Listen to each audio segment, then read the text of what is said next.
नमस्ते दोस्तों, GP online classes में आप सभी का एक बार पुनः स्वागत है। उम्मीद करता हूं 2024 के LDC exam, limited departmental competitive exam, postal assistant, sorting assistant के लिए आपकी तैयारी अच्छी चल रही होगी और इस तैयारी को आप डे टू डे इम्प्रूव कर रहे होंगे। किसी भी सेशन का मैं शुरुआत करता हूं तो एक मोटिवेशनल लाइन के बारे में चर्चा करता हूं ताकि आपके अंदर एक ऊर्जा बरकरार रह सके और आप अपनी विभागीय परीक्षा के लिए कंसिस्टेंसी मेंटेन रख सकें। आज का जो मोटिवेशनल लाइन है कि संघर्ष इंसान को इतना मजबूत बना देता है, फिर चाहे वह कितना ही कमजोर क्यों ना हो। लगातार किसी भी काम को करते हैं, उस काम के आप मास्टर बन सकते हैं। ये करके आप देखिएगा, प्रैक्टिस करिएगा। चलिए, जो पहला क्वेश्चन है इंपॉर्टेंट है, परीक्षा में आया हुआ है। If a live animal is to be deliver from the parcel should be written. यदि पार्सल से जीवित जानवर प्रेषित किया जाना है तो पार्सल पर हमें कौन सा वर्ड जो है मेंशन करना पड़ेगा। अच्छा क्वेश्चन है। लाइव एनिमल, एनिमेक्स बाइवेंट, लाइव एनिमल, बी अवेयर, या फिर इसके बाद नाइदर ऑफ द अबव। जो बर्ड आपको ध्यान रखना है, पोस्ट ऑफिस गाइड पार्ट 2 में जो खेल है वो बर्डों का ही है। अलग अलग डिफरेंट टाइप के विदेश डाक में शब्दों का उपयोग किया जाता है। उसी प्रकार एक शब्द है एनिमेक्स बाइवेंट। जब आप किसी पार्सल में लाइव जानवर भेज रहे हैं, जीवित जानवर भेज रहे हैं, तो ध्यान रखिएगा एनिमेक्स बाइवेंट आपको मेंशन करना जरूरी हो जाता है। अगला क्वेश्चन देखिएगा 153 है। Parcel containing essential medicine in the parcel right dot dot name towards the address of recipient. कि पार्सल में अत्यंत आवश्यक दवाएं रखने वाले पार्सल में प्राप्तकर्ता के पते की ओर आप कौन सा वर्ड या कौन से रंग से नाम मेंशन करते हैं। Light blue, light yellow, light green या लाइट पिंक। एक आपने अगर थ्योरी वाला वीडियो देखा होगा तो वहां पर मैंने इसके बारे में बताया था और समझाया था कि भाई साहब हल्के हरे रंग से आपको इस चीज को मेंशन करना है अगर उस पर अर्जेंट मेडिसिन वाली सामग्री है तो। अगला क्वेश्चन देखिएगा, अगला क्वेश्चन है 154 नंबर का। नेक्स्ट क्वेश्चन देखिएगा 154 है। In which country is use of a dispatch note optional in case foreign sending, parcel sending. किन देशों में पार्सल भेजने के लिए प्रेषण नोट का इस्तेमाल जो है ऑप्शनल होता है। क्वेश्चन ये पूछा है कि प्रेषण नोट का इस्तेमाल जो है किन देशों के लिए ऑप्शनल है। कनाडा, साउथ अफ्रीका, चीन, भूटान, थाईलैंड, वियतनाम या यूएसए या फिर नेपाल। जो जवाब करेक्ट है उसमें यूएसए और नेपाल, यूएसए और नेपाल की कंडीशन में प्रेषण नोट जो होता है। प्रेषण नोट क्या होता है? डिस्पैच नोट, बहुत सारी चीजें जिस पर लिखी होती हैं। अगर आपको पार्सल वगैरह वापस चाहिए तो भी आपको उस पर मेंशन करना नहीं चाहिए। रीडायरेक्शन वगैरह का सारी चीजों का इंस्ट्रक्शन जो है उसमें मेंशन होता है। ठीक है, तो इसका उत्तर जो है यूएसए और नेपाल हो गया है। अगला क्वेश्चन है 155 नंबर का क्वेश्चन है। इसको देखिएगा, किन देशों में पार्सल भेजने के मामले में प्रेषण नोट का इस्तेमाल आवश्यक नहीं है। अब देखिए, दो देश का हमने बात किया, दो देशों के बारे में बात किया और वहां पे क्या देखा कि भैया ऑप्शनल है। आप उपयोग करना चाहते हैं प्रेषण नोट तो कर लीजिए, नहीं उपयोग करना चाहते हो तो नहीं कीजिए, आपके ऊपर डिपेंडेंट, कोई दिक्कत नहीं है। अगला जो क्वेश्चन आया, in which country it is not necessary to use dispatch note in case sending a parcel. किन देशों में पार्सल भेजने के मामलों में प्रेषण नोट का इस्तेमाल आवश्यक नहीं है। कनाडा, साउथ अफ्रीका, चीन और भूटान, लैंड ऑफ वियतनाम या यूएसए या फिर नेपाल। अब इसका उत्तर जब आप ए दे रहे थे तो जो उत्तर अभी आप पिछले क्वेश्चन में दे रहे थे इस क्वेश्चन पर दे सकते हैं। ठीक है, दोनों क्वेश्चन में थोड़ा माइनर सा डिफरेंस है। दोनों क्वेश्चन को आप ध्यान रखिएगा कि कनाडा और साउथ अफ्रीका के मामले में इसका इस्तेमाल जो है आवश्यक नहीं है। ठीक है, चलिए अगला क्वेश्चन महत्वपूर्ण क्वेश्चन। ये जो सारे क्वेश्चन आ रहे हैं ना, सारे क्वेश्चन महत्वपूर्ण है, ध्यान रखिए। यही क्वेश्चन आपके परीक्षा के दृष्टिकोण से इंपॉर्टेंट है और यही क्वेश्चन जो है आपके परीक्षा में पूछे भी जाते हैं और जाएंगे, ये ध्यान रखिएगा। How many copy custom declaration in the prescribe from should accompany each parcel. कि प्रत्येक पार्सल के साथ निर्धारित फॉर्म में कितने प्रति में एक सीमा शुल्क घोषणा होना कंपलसरी हो जाता है। जो कितने कॉपी में होता है ये पूछा जा रहा है आपसे। 1 कॉपी, डबल कॉपी, ट्रिपलेट या फिर 4 कॉपी। तो कस्टम डिक्लेरेशन का जो फॉर्म होता है वो 2 कॉपी में होता है। इसके बारे में बहुत बार बात किया है। पूछा गया प्रश्न है, फिर से पूछा जाएगा, ये बात भी आप ध्यान रख लीजिए। ठीक है, 2 कॉपी में कस्टम डिक्लेरेशन किसी भी फॉरेन आर्टिकल के मामले में आपको लगाना पड़ेगा ही पड़ेगा। ठीक है, अभी जो फॉर्म यूज किया जाता है उसमें CN22 और CN23 होता है। अगला क्वेश्चन जो 157 का, foreign parcel should accompany by declaration PP form triplet in the manner mention, कि 3 प्रति में PP फॉर्म उपयोग किया जाता है। ठीक है, ये भी ध्यान रख लीजिएगा कि PP फॉर्म भी उपयोग किया जाता है, तो भी 3 प्रति में होता है। किस सेक्शन में ये संबंधित नियम हमें दिया गया है? सेक्शन 3, 4, 5 या 9? ऐसा हमें कहां बताया गया है, किस सेक्शन में बताया गया है? तो बात याद रखना कि सेक्शन 9 में हमें ऐसा बताया गया है भाई 3 प्रति में विदेश पार्सलों के साथ आपको PP फॉर्म का उपयोग करना होता है। चलिए भाई साहब अगले क्वेश्चन की ओर चलते हैं। In the case foreign parcel if it is not deliver by consignor the information about recent the charge will have to be paid. कि विदेश, देखिए क्वेश्चन को हिंदी में रीड करता हूं, विदेश पार्सल के मामले में प्रेषक द्वारा उसे वितरित न होने पर पुनः प्रेषित करने की जानकारी देनी चाहिए एवं प्रभारों का भुगतान करना होगा। यह कथन सत्य है या असत्य?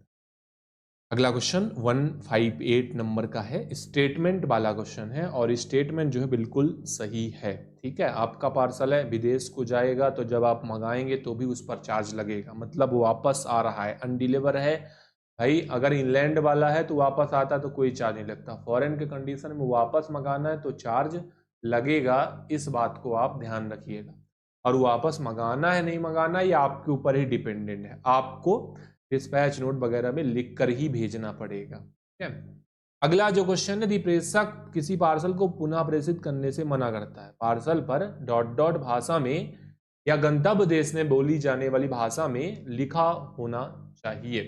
देखिएगा 159 है, किस भाषा में उसको मेंशन करना पड़ेगा। ठीक है, अगर पुनः प्रेषित करने से वह उस आर्टिकल को मना कर रहा है। चलिए इस क्वेश्चन का उत्तर बताइए, चीनी, फ्रांसीसी, हिंदी या इंग्लिश, कौन सा उत्तर करेक्ट है? जो जवाब करेक्ट है वो है इंग्लिश। ठीक है, इंग्लिश और उस देश में जो भाषा बोला जाता है उस पर आपको लिखना है। अगला क्वेश्चन है 160 का, if ordinary value added parcel is not deliver within how many day first presentation your foreign parcel it will be charge warehousing charge rate per day. कि साधारण मूल्यदेय आवक विदेश पार्सल पहली बार पेश किए जाने कितने दिन के बाद वितरित नहीं होने पर प्रतिदिन के हिसाब से वेयर हाउसिंग चार्ज उस पर वसूल किया जाए। 7 डे, 10 डे, 15 डे या 20 डे, कितने दिनों के बाद वसूल किया जाएगा? तो 60 का उत्तर 7 डे, काफी लोग सही दे रहे हैं, बिल्कुल 7 दिन के बाद 8वें दिन से उस पर वेयर हाउसिंग चार्ज वसूल कर। अगला क्वेश्चन है, सरल सा क्वेश्चन है, what colour postal label should be top left corner of the address on air parcel?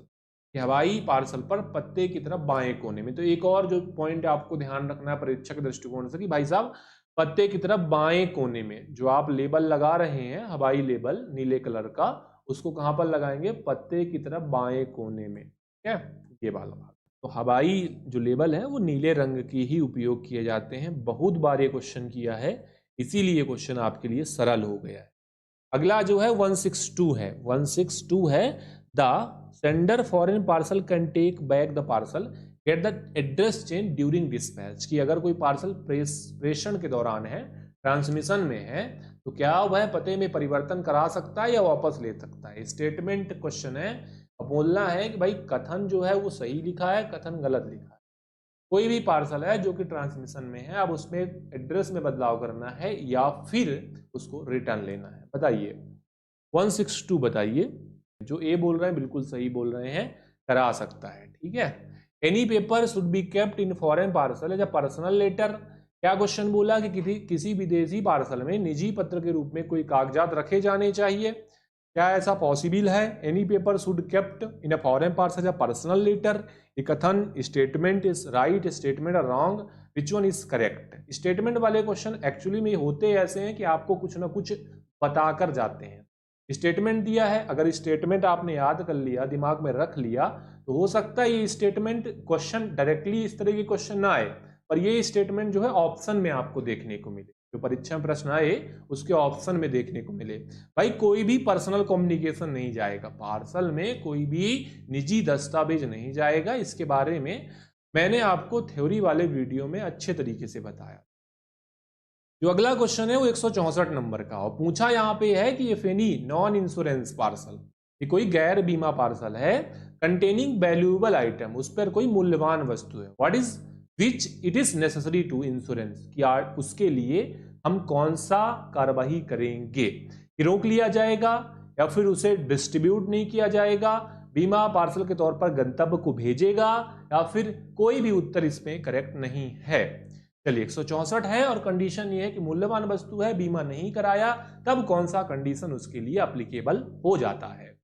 मैंने इसके बारे में बताया था कि भाई बीमा पार्सल के तौर पर यदि उसको भेजा जाना है और उसको आपने नहीं करवाया, कोई उसमें महंगा आइटम है, तो उसे हम वितरित नहीं करेंगे। ये बात आप ध्यान रख लीजिए, ठीक है। देखिए इंग्लैंड में जो अंतर्देशीय में कंडीशन बनते हैं, जो नियम बनते हैं, और फॉरेन में कुछ बदल जाते हैं। कुछ तो सेम मिलेंगे आपको, लेकिन कुछ बदल जाते हैं। तो ध्यान रखिएगा कि जो बदली हुई चीजें हैं उन पर ही आपको गौर करना है, क्योंकि दोनों गाइड में कुछ सिमिलर चीजें दी हैं और सिमिलर आपके आर्टिकल, सिमिलर कंडीशन मिल जाते हैं। फिर भी कुछ ऐसे अपवाद होते हैं जहां पर आपको बदलाव दिखते हैं और वही परीक्षा में आपको कंफ्यूज कर देते हैं। देखिएगा बीमा पार्सल को ले guide part 2, post office guide part 2 के किस प्रकरण के अंतर्गत आता है, कहां पर दिया बीमा पार्सल, कहां पे दिया है। तो सेक्शन वाले क्वेश्चन जरूर ऐड किया मैंने, है ना। 5B में दिया है, 5B में दिया है, ये बात भी ध्यान रखिए। In what letter and number the insurance value return top of parcel address, कि बीमा मूल्य पार्सल के पते की तरफ सबसे ऊपर किन अक्षरों और अंकों में आपको उसका मूल्य जो है वो मेंशन करना है। मैंने आपको पहले ही बताया था कि भाई बीमा पार्सल है, वैल्यूएबल पार्सल है, उस पार्सल में आपको कुछ चीजें लिखनी होती जिससे पता चल सके कि भाई ये वैल्यूएबल आइटम है। तो वही पूछा कि किस भाषा में आप उस चीज को मेंशन करेंगे, रोमन लेटर, चाइनीज न्यूमेरल, इसके अलावा देवनागरी, अरब न्यूमेरल, रोमन अल्फाबेट देवनागरी, या फिर रोमन या फिर अरबी की। जो भी फॉरेन के आर्टिकल होते हैं तो बहुत बार इसके बारे, ये तो मैं गाइड 1 में भी देखने को मिला था कि फॉरेन की चीजें जो है वो रोमन अक्षर और अरबिक अंकों में, ठीक है, रोमन अक्षर और अरबी अंकों में लिखी होनी। आंख बंद करके भी आप इसका जवाब दे सकते हैं। अगला जो क्वेश्चन था, which should not be use ride insurance value in parcel, parcel में बीमा मूल्य लिखने के लिए इसका प्रयोग नहीं किया जाना चाहिए। ब्लैक पेन पेंसिल या फिर अमिट पेंसिल, ठीक है, या फिर 2 और 3 दोनों। अगला क्वेश्चन स्क्रीन पर है, देखिए इस क्वेश्चन को, महत्वपूर्ण क्वेश्चन है। किस चीज का उपयोग आप नहीं कर सकते बीमा मूल्य लिखने के लिए। भाई 2000 रुपए के लिए आपने बीमा किया, किस चीज से आप इस चीज को मेंशन नहीं, भाई एक बार लिखने के बाद इसको चेंज वगैरह नहीं करना है, तो पेंसिल और अमिट पेंसिल दोनों का उपयोग नहीं करना है, ये बात आप ध्यान रखिए। चलो फिर अगला क्वेश्चन देखो आप, है ना। अगला क्वेश्चन देखो, in the case of parcel redispatchment, क्या बोल सकते हैं, redirection abroad, insurance charge will be 1/2 fresh insurance. काफी इंपॉर्टेंट क्वेश्चन है, ध्यान से इस क्वेश्चन को सुन लेना।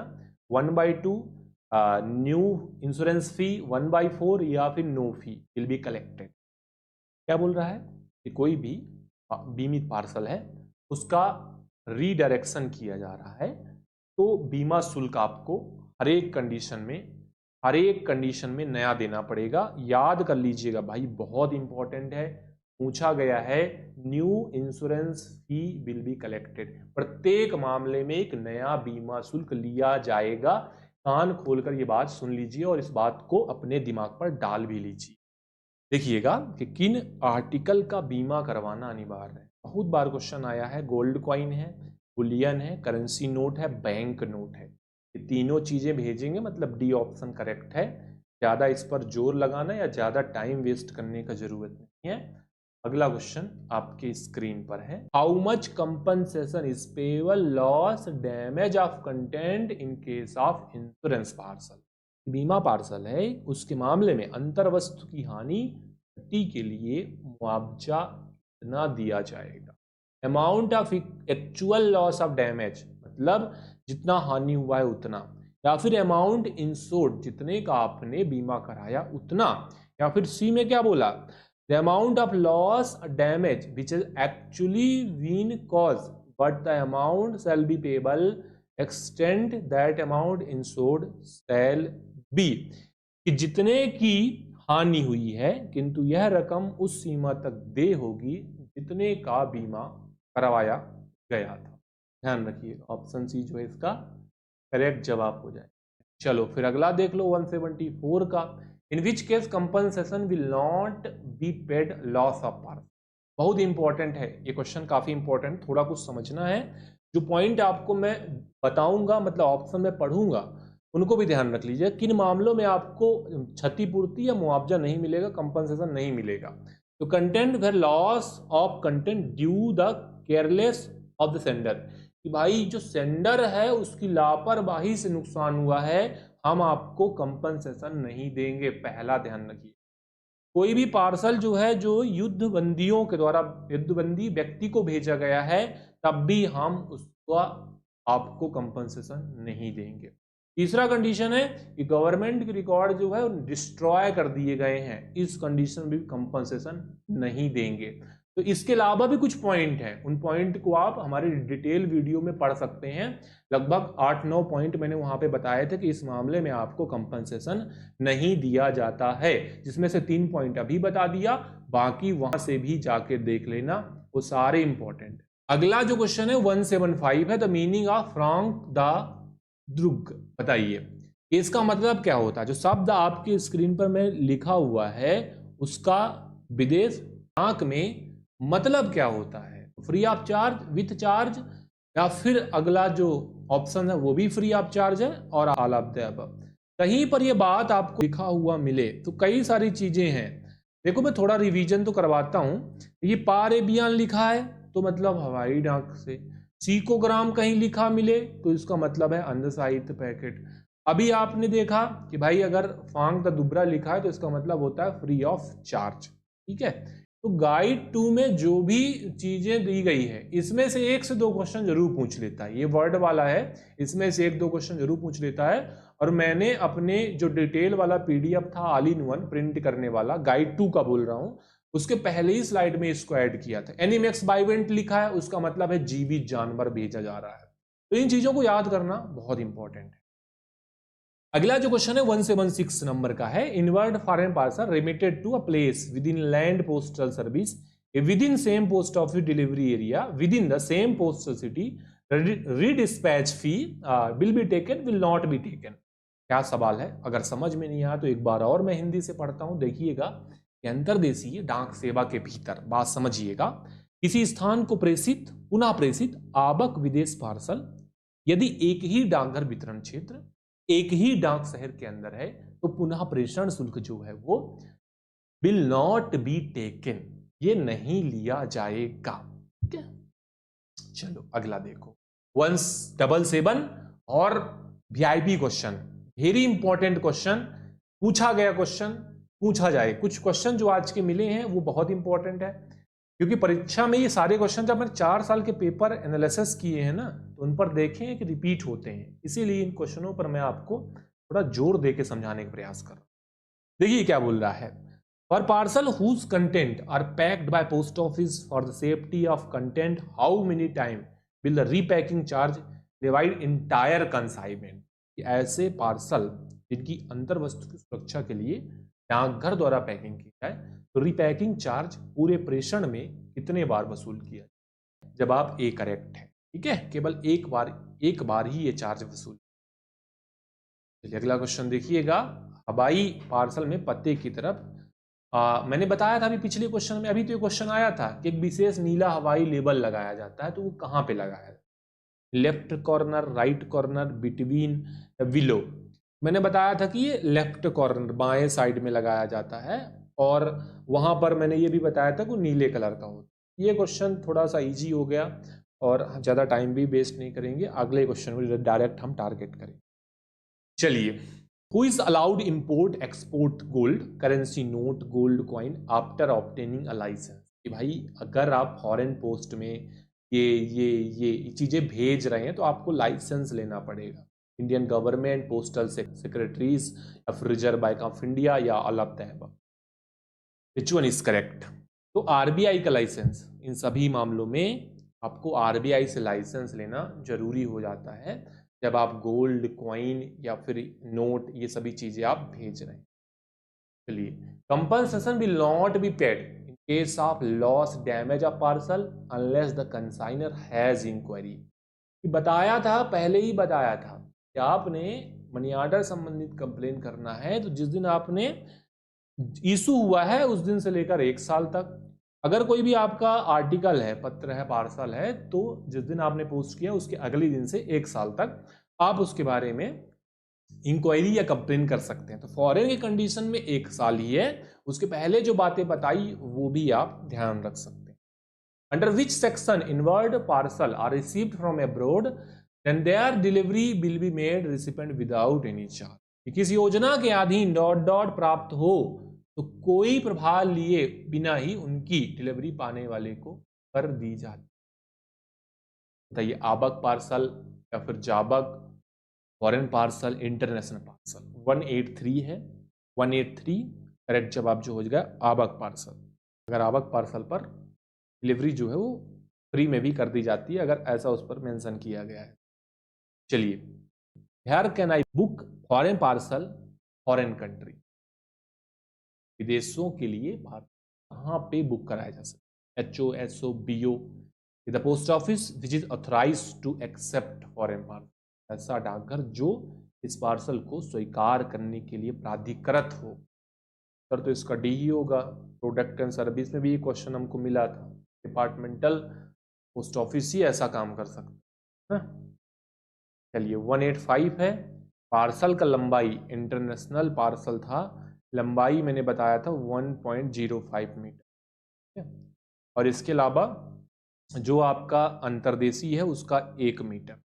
अब इसके अलावा एक और डायमेंशन आपको याद करना पड़ता है, चाहे वो आपका अंतर्देशीय में हो और चाहे वो आपका फॉरेन में हो। लंबाई के अलावा किसी और दिशा में मापा गया अधिकतम घेरा, लंबाई का अधिकतम योग जो है वो कितने से अधिक नहीं होना है।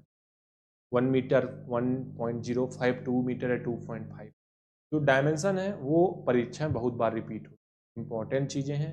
देखिए, इतना हिस्ट्री लिखा हुआ है, इतना बोरिंग ये गाइड है कि इस पर अगर आप घुसेंगे तो चीज़ों को समझने में बहुत दिक्कत होगा। तो परीक्षा में जो सवाल पूछे जाते हैं वो केवल महत्वपूर्ण ही पूछे जाते हैं, ठीक है। इसका जवाब 2 मीटर था, याद रखिए। और जो भी चीज़ें आप पढ़ेंगे उसका रेफरेंस आप गाइड लेंगे, गाइड नहीं लेंगे तो फिर इंडिया पोस्ट का साइट ले सकते हैं। Which country parcel weighing more than 3 kg not accepted? Guide में बताया गया है किस देश में 3 किलोग्राम से अधिक वजन पार्सल एक्सेप्टेबल नहीं है। जवाब जो करेक्ट है ये है, ध्यान रखिएगा, ताइवान जो है इसका जवाब करेक्ट है। उम्मीद करता हूँ आज के क्वेश्चन आपको अच्छे लगे हैं। चलिए, पढ़ते रहिए, आगे बढ़ते रहिए। जीपी क्लासेस का नाम करिए, 2024 में होने वाला limited departmental competitive exam postal assistant crack करिए। जुड़ने के लिए आप सभी का